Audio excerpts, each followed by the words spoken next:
रहे हैं Shakeel Khan ball lectures. कुछ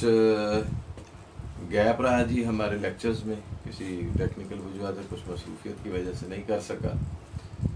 तो ये अब कंटिन्यू हो गया सिलसिला। और मेरे यूट्यूब चैनल पे जैसे कि पहले रिमार्क्स और क्वेश्चन आते थे तो उसको जवाब मैं इंडिपेंडेंट और उनके नंबर्स पे इरसाल कर दिया करता।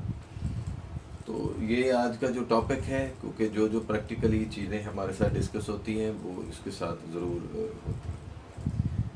वही प्रैक्टिकली मैं इसको लेके चलता हूँ। तो आज का जो टॉपिक है वो है फर्नेस वॉल्यूम। ये फर्नेस वॉल्यूम एक बेसिक डिज़ाइनिंग फैक्टर है,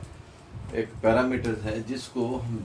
एक बॉयलर डिज़ाइन में कलीदी हैसियत है कि हमने कौन सा फ्यूल कितने वॉल्यूम में कंप्लीट जलाना है।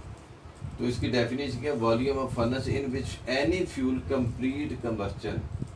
कि जब कोई फ्यूल जो है यानी किसी भी फर्नेस का मफीद हो जाए, मैंने इस यहाँ पे डेफिनेशन ज़रा मफीद हो जाए, वो हमें यूज़फुल वॉल्यूम चाहिए जिसमें जो किसी फ्यूल को मुकम्मल जलाने के लिए ज़रूरी हो।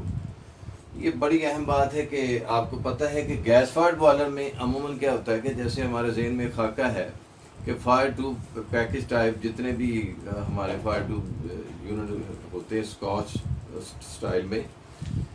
तो वहाँ पे एक फ्लू फर्नेस होती है तो उसका वॉल्यूम बहुत कम होता है, जैसे आप जानते हैं। तो वहाँ पे क्या होता है कि उसका जो वॉल्यूम होता है वो गैस फायर्ड या ऑयल फायर्ड बॉयलर की निस्बत कोल के बहुत कम होता है। जैसे मैंने इसकी जो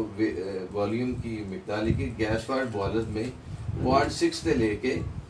1 क्यूबिक मीटर तक पर टन स्टीम, यानी इंडस्ट्रियल जो तकरीबन इंडस्ट्रियल ब्राई एज ए हीटिंग जो है वो सिस्टम के लिए आप यूज़ करते हैं इंडस्ट्रियल बॉयलर, उनकी बात हो रही है कि जो एज ए हमें steam as a heating purpose इस्तेमाल है। उसमें गैस फायर्ड बॉयलर जो है उसका वॉल्यूम जो है फर्नेस का वो क्या 0.6 से लेके 1 cubic metre per ton steam के लिए यूज़ होता है। अच्छा, इसी तरह अगर हम ये देखें कि वुड फायर्ड बॉयलर है तो वुड फायर्ड में जब हमने इसको कन्वर्जन में लेके आए तो उसको क्या किया कि उसकी वॉल्यूम बनाने के लिए बाहर वाटर वॉल फर्नेस या ड्राई फर्नेस जो भी फायर ब्रिक्स वो बनती है, तो उसमें बने कि आगे डिपेंड करता है कि हमने इसको, क्योंकि अगर हम लॉग्स की सूरत में यानी कोई बड़ी बड़ी गेलियों की सूरत में फेंकते हैं तो फिर क्या होता है कि उसका वेट ज़्यादा होता है, वॉल्यूम कम लेती है, तो उसमें हम क्या करते हैं उसको कम रख लेते हैं, उसका 2 से 3 क्यूबिक मीटर। जैसे जैसे वो छोटी होती जाती है तो उसमें फिर वो लकड़ी जो है स्पेस ज़्यादा होती है तो उसके लिए वॉल्यूम बनना ज़रूरी होता है, तो 2 से 3 cubic metre per ton steam के लिए ये यूज़ होती है। इसी तरह जब हम बायोमास फ्यूल में जाते हैं तो बायोमास फ्यूल एक बहुत और एक लंबी रेंज है, और लंबी रेंज जो है वो उसमें बहुत सारे एग्रीकल्चर वेस्ट जितने भी हैं वो भी आ जाते हैं, तो उसके लिए वो 3 से 4 क्यूबिक मीटर जो है वो उसका वॉल्यूम रखा था, क्योंकि उसके उनके साइज़ अमूमन कम होते हैं, और कम होने के बाद उसका वॉल्यूम जो है वो साइज़ में छोटा होने के वो सस्पेंशन हालत में चलते हैं, इसलिए उसको ज़्यादा वॉल्यूम रखते हैं। अब कोल फायर्ड बॉयलर जो है कोल फायर्ड बॉयलर जो है ये और biomass boiler, coal fired chain grate, biomass fuel तकरीबन आप ये समझे 3 से 4 cubic metre per ton steam के लिए इस्तेमाल होता है। लेकिन जब ही हम कोयले को पल्वराइज या एफबीसी फॉर्म में जाएंगे तो वो बारीक होकर सस्पेंशन में उड़ेगा ज़्यादा, तो बर्निंग जो है वो उस वॉल्यूम में हमें कंप्लीट करनी होती है, इसलिए उसका वॉल्यूम 4 से 5 क्यूबिक मीटर पर आवर या पर टन स्टीम के लिए इस्तेमाल होती है। तो आज का ये टॉपिक बताने का मकसद ये था कि जैसे जैसे फ्यूल की टाइप चेंज होगी वैसे उसका वॉल्यूम भी कम होगा।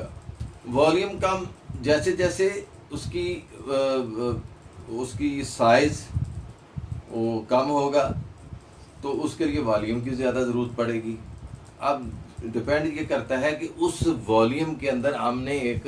मखसूस कूलिंग एरिया भी देना है जिसे हम वाटर वॉल भी कहते हैं। उसके लिए मैं एक अलग लेक्चर रखूँगा, लेकिन अमूमी तौर पे जो जनरल फर्नेस वॉल्यूम अरेंजमेंट है वो इस रेशो के हिसाब से डिज़ाइन किए जाते हैं। तो ये आपके लिए बड़ा मुफीद लेक्चर था। तो इसके लिए जो क्वेश्चन भी होगा वो आप मेरे YouTube चैनल पे इसे सब्सक्राइब करें और शेयर भी करें और पूछे भी रिमार्क्स के अंदर, और कमेंट्स बॉक्स जो है वो इसलिए होता है कि उसके अंदर जो है पूछा जा सके। क्योंकि मैंने इसको वीडियो को शॉर्ट किया है, शॉर्ट करने पे इसको ज़्यादा लेंथी कई लोग इसलिए नहीं देखते कि लेंथ बहुत बढ़ जाती है, चलो ये कुछ नहीं है, इसलिए मैंने शॉर्ट कर दिया है। तो लिहाजा इसको फिर नेक्स्ट जो भी नेक्स्ट टॉपिक होगा वो करेंगे इंशाल्लाह जी। अल्लाह हाफिज़, थैंक यू।